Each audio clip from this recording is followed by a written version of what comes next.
Hi guys, welcome back to my YouTube channel. Are you preparing for the ICAN exams and you are struggling to stay consistent with reading? So this challenge is designed to help you study smarter, not harder. This is not a tutorial, this is not a class. It is an audio reading of the ICAN Business Environment study text. So it's perfect for learning on the go. Wherever you are, you're driving, commuting, resting, doing chores, just plug in your earphones for better focus, listen actively, do not just hear, pause and reflect when needed, repeat sections if necessary. Don't forget to like, share and subscribe. Let's go. So today we are reading the public sector organization. A public sector organization is defined as an entity accountable to government, operating distinctively from private and not-for-profit sectors, with decision-making complexity influenced by the legal requirements, civil society demands, and government accountability. Public sector organizations are entities owned or controlled by the government, providing services to the public such as schools, hospitals, libraries, and police departments, funded through taxes and government allocation. A public sector organization is a legally constituted entity that administers programs and delivers services for a government unit. The public sector consists of organizations owned and operated by the government. It provides services deemed necessary for society's welfare. Most services offered through the public sector are typically free or at a reduced cost. The public sector does not include organizations that are voluntary or private. These organizations are owned, operated, and financed by the government. Now, the role of the public sector. As mentioned above, the public sector plays a critical role in any well-functioning society. It is important to realize that what we do in our everyday lives is made possible because of the public sector. The public sector provides essential goods and services such as public transit, defense agencies, healthcare, public education. In addition to this, the public sector also plays an important role in fostering economic growth and stability. The public sector aids economic growth through infrastructure, innovation, and development, thus generating job opportunities. The public sector issues policies and regulation that supports economic stability. Depending on the country, the role of the public sector can vary. For example, in some countries, the government provides health and education services to ensure that those services remain affordable. Types of public sector organization. There are three types of organizations in the public sector: government agencies and departments. These consist of agencies and departments that work within and are funded by the federal, state, or local governments. The second type is public program agencies. These are organizations that provide goods and services as well as public programs. They are separate organizations from government agencies and departments and are often governed by a commission or board of directors. Public enterprises. Public or state-owned enterprises provide goods and services to the public that are independent of the government. They typically have other sources of revenue that do not consist of public funding. So there are three types of public sector organization: the government agencies and departments, the public programs agencies, and the public enterprises. So what are the challenges facing the public sector? The three biggest challenges facing the public sector are budget constraints, lack of efficiency, and cyber attack. So for budget constraints, because the public sector is controlled by the government, the services is provided are subjected to annual budget processes. This means certain services provided by the public sector can be sacrificed when budgetary constraints force cuts to be made. Lack of efficiency, as mentioned earlier, compared to private sector, the public sector tends to be less efficient. This is partly due to the public sector not being driven by profits and also partly due to lack of competition. Cyber attacks. Because public agencies collect and store sensitive data, cyber criminals have started to look at them as targets. One of the cyber attacks used in targeting the public sector is ransomware. Ransomware is a type of malware that encrypts a computer's file and locks users out of the system. For the victim to get their files back and be allowed back into the system, they have to pay a ransom to the cyber criminal. As cyber attacks in the public sector increases, it is important for organizations to strengthen their ability to mitigate risk, simplify compliance, and combat them. So examples of public sector organizations, we have the educational institutions, we have the postal services, we have the public utilities that take care of water, gas, electricity, waste disposal, and sewage services. Then we have the social services. These are for disability services, financial aids, food banks, public housing, and health care options. Then we have the emergency services, we have the transit infrastructure, we have healthcare, social housing, military, tax collection, refuse collection, and so on. All these are types of businesses. Then we have the alliances. What is alliance? A business alliance is a strategic partnership between two or more companies. A business alliance is a strategic partnership between two or more companies that collaborate to achieve mutually beneficial goals while maintaining their identities. These alliances can take various forms such as joint ventures, strategic partnership, or consortium, and are designed to leverage each partner's strengths to create value that would be difficult to achieve independently. A business alliance is crucial for fostering collaboration, innovation, and market expansion in partners' ecosystem management. It enables companies to share resources, expertise, and market access, enhancing their competitive edge. What are the reasons for alliances? Enhanced market research.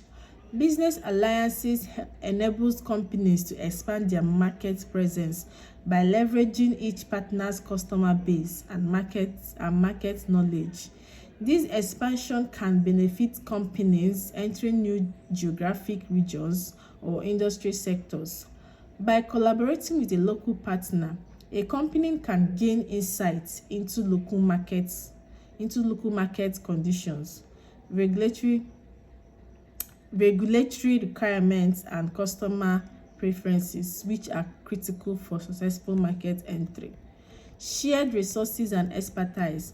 Partners pool their resources and expertise in a business alliance to achieve common goals. Sharing assets like technology, research and development, and human resources can significantly reduce costs and accelerate innovations. Improved competitive advantage. These are still the reasons for alliances. Improved competitive advantage. By forming strategic alliances, companies can strengthen their competitive position in the market. Collaborating with other businesses can lead to the development of new products, services, or technologies that provide a unique competitive edge. Risk mitigation. Business alliance can distribute the risk associated with new ventures or projects among the partners. The risk-sharing aspect is particularly valuable in high-risk industries or when entering uncertain markets. By collaboration, companies can undertake more extensive and ambitious projects and reduced individual risk exposure. There is enhanced innovation and development too. So what are the examples of alliances? Automotive manufacturing. Business alliances are common amongst car manufacturers and technology firms in the automotive industry. For instance, a car manufacturer might partner with a tech company to develop autonomous driving vehicles. This alliance allows the manufacturer to integrate cutting-edge technology into the vehicle, while the tech firm gains access to the automotive market, creating a win-win situation. Consumer electronics. Companies in the consumer electronics often form alliance to co-develop new products. For example, a smartphone manufacturer might collaborate with a semiconductor company to create advanced processor. Energy production, financial services for banks and fintech companies, food and beverages. In the food and beverages industry, alliance between food manufacturers and packaging companies can lead to the development of sustainable packaging solutions. Healthcare services, information technology, all these can form alliances. Let's go to the cooperative society. A cooperative society is a business organization that is formed within the purpose of promoting economic interest of its members by engaging in business economic activities. Membership is voluntary and members make use of the services of the society. The control of which rests on the leadership of the society, which are nominated by members. Hence, the responsibility falls on all members. Usually, the surplus earnings are shared by members in proportion to the use they make of the services. So what are the principles of cooperatives? There is open membership. That is no restriction based on religion, social, or political discrimination. Democratic control. That is, each member has a vote irrespective of shareholding. Limited interest payment on the capital invested. Patronage refund. That is, members have dividends in line with their patronage of the cooperative services. Cash trading at market price. That is, there is no tendency to maximize opportunities and profits. Continuous education and development of members. Then what are the types of cooperative society? There is producer cooperatives. This is association of people that produce similar type of products. Consumer societies, they are retail business units organized with the purpose of enabling members to obtain benefits from the purpose made by the society. We have the credit and thrift cooperative society, the multi-purpose cooperative society, the retailers cooperative society. We have the wholesale cooperative society, the Apex cooperative society. So for the Apex cooperative society, it's an umbrella cooperative society in a given geographical area that is meant to perform a number of functions which include the following: training of staff of primary cooperative society, provision of books of record of cooperative society, looking for and making available latest developments in other cooperative society. So what are the advantages of cooperative society? They encourage members to save. They provide credit facilities and loans to their members. They stimulate economic growth and development. They educate their members. They promote the welfare and standard of living of members by making goods available to them at reduced rates.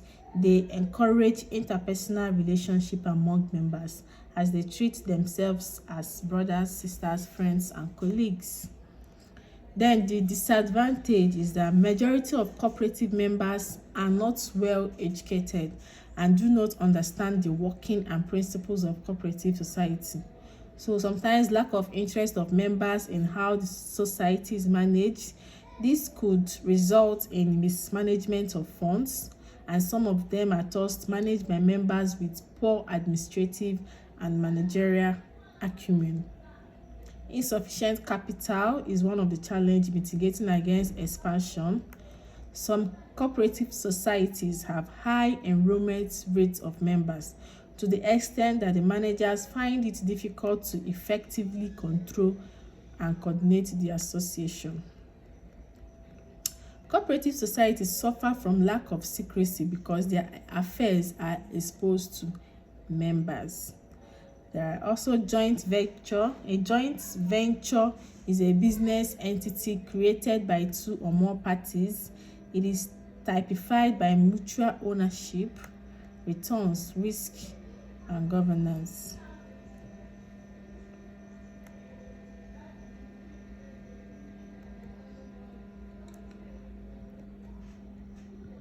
Importance of business to its stakeholders.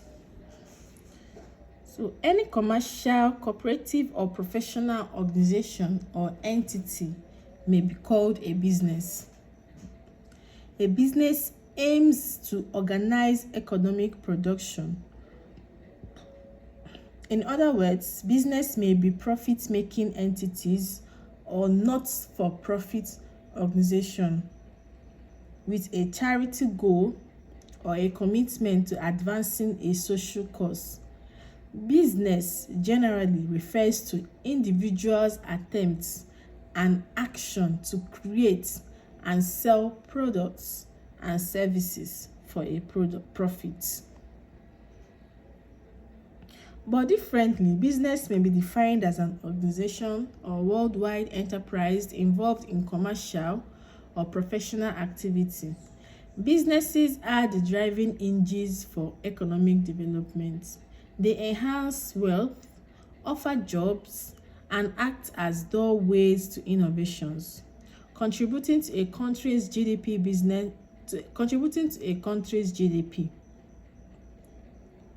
Businesses help produce profitable goods and services. The wealth created by businesses is key to a standard life, financial stability, and an increased assets, which assures a good and flourishing lifestyle. So what are the importance of business? 1. Catalysts for economic growth. Businesses are the backbone of economic growth.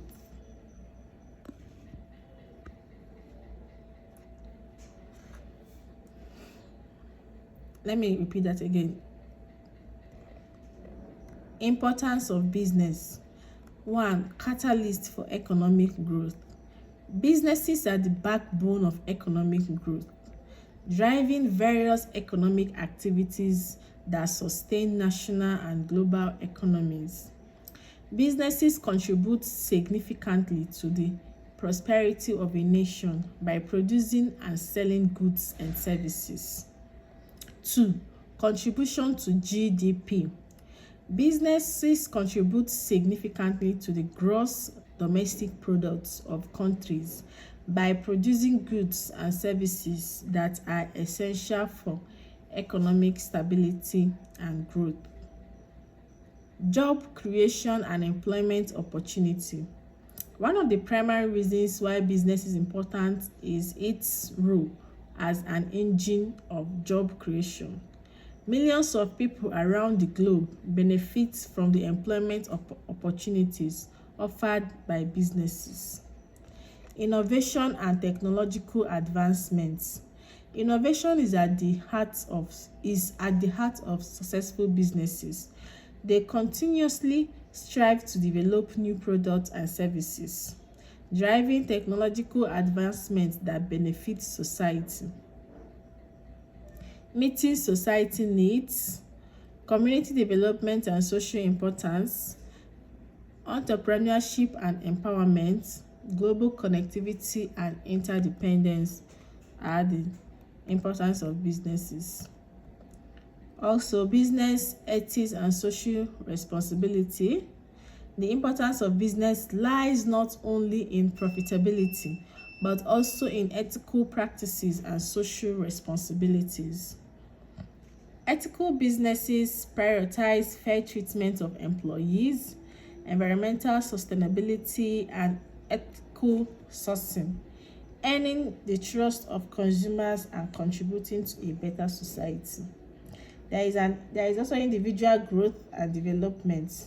Working in or running a business provides individuals with opportunity to develop skills, gain experience, and achieve personal and professional goals.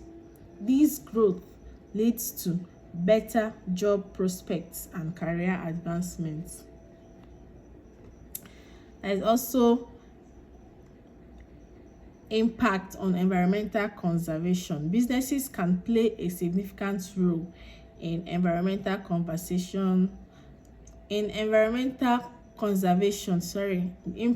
environmental conservation. Businesses can play a significant role in environmental conservation by implementing eco-friendly process practices, supporting